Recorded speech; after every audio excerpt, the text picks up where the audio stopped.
80,1% masyarakat Makassar atau warga Makassar puas atas kinerja Bapak Munafri Arifudin dan Ibu Alia Mustika Ilham selaku Wali Kota Makassar dan Wakil Wali Kota Makassar dalam masa 1 tahun kepemimpinan beliau.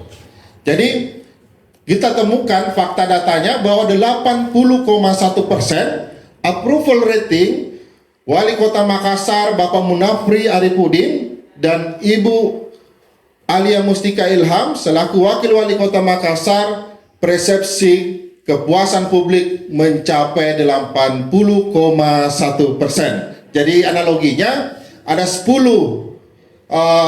responden atau penduduk, ada 8 yang menyatakan kategori puas. Ya, itu kondisinya kurang lebih bahwa 80,1% warga puas atas kinerja Bapak Munafri Ibu Alia.